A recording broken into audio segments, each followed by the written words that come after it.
Welcome to our channel. Today we how to install Google Maps into your no-code app, full guide step by step clearly. To install Google Maps into your no-code app, start by logging into your chosen no-code platform. Locate the dashboard or project area for your app. Next, access the settings or integrations section of your project. Search for the Google Maps integration option.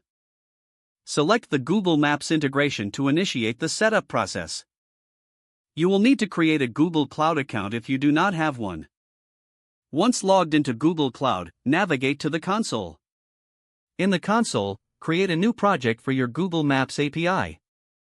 After creating the project, go to the API library.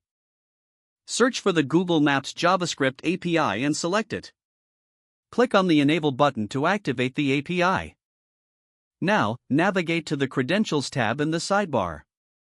Here, click on Create Credentials and choose API Key. The API key will be generated, copy it for later use. Return to your no-code platform and open the Google Maps integration settings.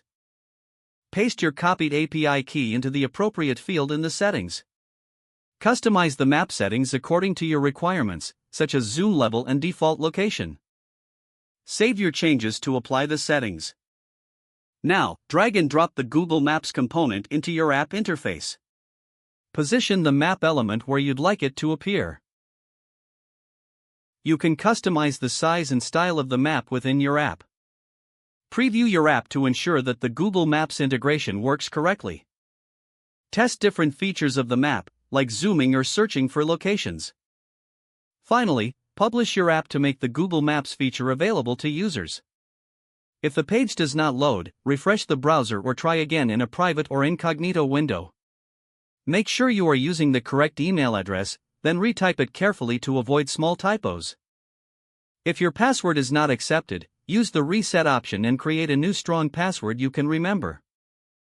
Check your spam folder for verification or security emails, then complete any requested confirmation steps. Don't forget to like this video and subscribe to our channel for more step-by-step tech guides.